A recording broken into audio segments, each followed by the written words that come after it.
वासनी की गुफा में मिला धड़, सुल्तानपुर के जंगल से सिर बरामद। सोलन में गोली मारकर हत्या, सबूत छिपाने के लिए शव के धड़ को गुफा में जलाया और सिर को जंगल में गाड़ा। स्वागत है आपका अनंत ज्ञान में। मैं रीत वशिष्ठ हाजिर हूं आप सभी के बीच।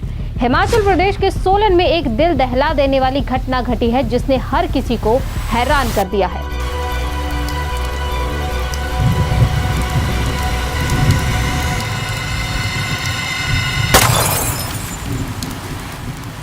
एक व्यक्ति को न सिर्फ गोली मारी गई बल्कि इसके बाद शव के सबूत मिटाने के लिए हत्या के आरोपियों ने वो कदम उठाए जो सोचकर भी डर लगता है। क्या था इस बेरहमी के पीछे का राज? किसने और क्यों उठाया ये खौफनाक कदम? इस जघन्य अपराध के बाद पुलिस ने क्या किया और कैसे सबूतों के साथ खेल रहे हत्यारे आखिरकार पुलिस की गिरफ्त में आए हैं? आज हम आपको बताएंगे इस पूरी घटना की सच्चाई। देखिए सोलन में इस हत्या का पूरा सच और जानिए एक खौफनाक साजिश कैसे खुली। हिमाचल प्रदेश के सोलन शहर में एक सनसनीखेज घटना सामने आई है। पुलिस ने सिरमौर के पच्छाद उपमंडल के वासनी से बगैर सिर का अध जला शव बरामद किया है। साथ ही कई किलोमीटर दूर सोलन जिला में सिर बरामद किया है। सूत्रों के मुताबिक सोलन पुलिस ने जघन्य अपराध की मिस्ट्री को बेपर्दा कर लिया है। प्रारंभिक जांच में पता चला है कि अज्ञात व्यक्ति को मौत के घाट उतारने के बाद उसके शव को दो हिस्सों में अलग अलग जगह नष्ट करने का प्रयास किया गया। शुरुआती जांच में ये भी पता चल रहा है कि देवघाट इलाके में 3 व्यक्ति शिकार करने के चक्कर में जंगल की तरफ गए थे, लेकिन एक लापता हो गया था। इसी दौरान व्यक्ति की गोली मारकर हत्या कर दी गई। आशंका जताई जा रही है कि मरने वाला व्यक्ति वही हो सकता है जिसकी पुलिस ने गुमशुदगी में रिपोर्ट दर्ज करवाई थी। अब तक की जांच में पता चला है कि आरोपियों द्वारा लाश से गर्दन को अलग कर दिया गया और उन्हें अलग अलग जगहों पर दफना दिया गया है। हिमाचल प्रदेश के सोलन में व्यक्ति की गोली मारकर हत्या कर दी गई। सबूत मिटाने के लिए आरोपी के धड़ को सिरमौर की गुफा में छिपाने ले गए और अधजला छोड़ दिया गया।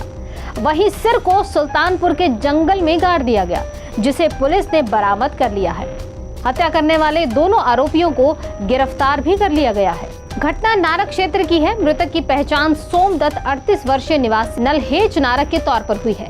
वह ड्राइविंग करता था और पुलिस के अनुसार 23 जनवरी को सोलन के सपरून निवासी यशपाल ने सदर थाना में रिपोर्ट दर्ज करवाई कि 18 जनवरी को उनका साला उर्फ सोनू उनके घर आया क्योंकि मेरी पत्नी की काफी समय से तबीयत खराब चल रही थी।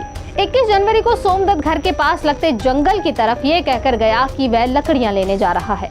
उसी शाम को सोमदत्त ने शिकायतकर्ता की बेटी को फोन करके ये बताया कि वह थोड़ी देर में घर आ जाएगा, मगर सोमदत्त रात तक घर नहीं लौटा और उसका फोन भी स्विच ऑफ हो गया था।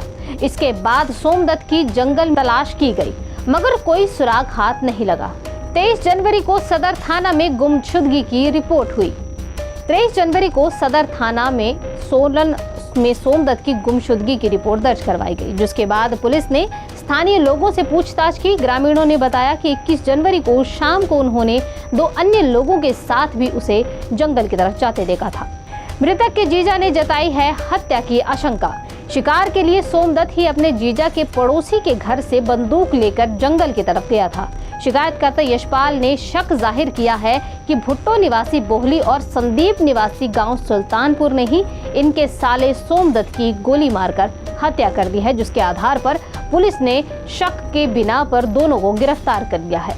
पुलिस से पूछताछ में इन्होंने अपना जुर्म भी कबूला है। हालांकि पहले दोनों आरोपियों ने पुलिस को गुमराह करने का भी खूब प्रयास किया। संदीप की गोली से सोमदत्त की हत्या। पुलिस जांच में ये पता चला है कि दोनों आरोपी सड़क के किनारे गाड़ी खड़ी करके शिकार करने के लिए गए थे। सोमदत्त भी इनके साथ चला गया। शिकार के दौरान संदीप ने अपनी बंदूक से गोली चला दी, जो दूसरी तरफ शिकार खेल रहे सोमदत्त के सिर पर लगी। इससे सोमदत्त की मौके पर ही मौत हो गई। शव को गुफा में जलाया ताकि पहचान न हो सके। वारदात के बाद दोनों आरोपियों ने सबूत मिटाने के लिए लाश को अपने साथ रखे प्लास्टिक के कट्टे में डाल दिया।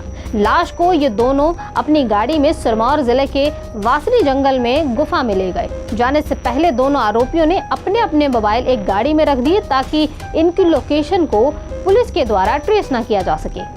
जिसके बाद गुफा में रात को ही इन दोनों ने मृतक सोमदत्त की गर्दन को दरार से काटकर धड़ से अलग कर दिया और गुफा में ही धड़ को जलाया और मृतक के सिर को अपने साथ लेकर वहां से वापस आ गए। सिर को जंगल की जमीन में गाड़ दिया। आरोपियों ने सोमदत्त के सर को सुल्तानपुर के जंगल में ले जाकर आग लगाने के बाद जमीन में गाड़ दिया और मृतक के मोबाइल को भी तोड़कर फेंक दिया। उन्होंने ही मृतक की बंदूक को भी छुपा दिया था। पुलिस ने हत्या में इस्तेमाल बंदूक को भी बरामद कर लिया है। पासनी जंगल की गुफा यानी जिला सिरमौर में ये पड़ती है। वो सुल्तानपुर जिला सिरमौर जिला सोलन के जंगल में जिस जगह पर सिर व धड़ छिपाए गए हैं उन स्थलों पर फोरेंसिक टीम जांच करने पहुंच गई है। एक अन्य जानकारी के अनुसार आरोपियों ने स्वीकार किया है कि मृतक वही व्यक्ति था जो लापता चल रहा था। हालांकि पुलिस अपने स्तर पर भी इस तथ्य की गहन जांच और क्रॉस चेकिंग कर रही है, जिसके बाद पुलिस मृतक समेत आरोपियों की पहचान को उजागर करेगी। एसपी गौरव सिंह ने केवल इतनी पुष्टि की है कि हत्या की वारदात में 2 व्यक्तियों को गिरफ्तार किया गया है, जिसको लेकर जांच की जा रही है। उन्होंने बताया कि कुछ संदिग्ध परिस्थितियों में भी पूछताछ जारी की है और जांच के बाद ही पूरी स्थिति स्पष्ट हो पाएगी। एसपी ने कहा कि जल्द ही पूरी जानकारी को भी साझा किया जाएगा।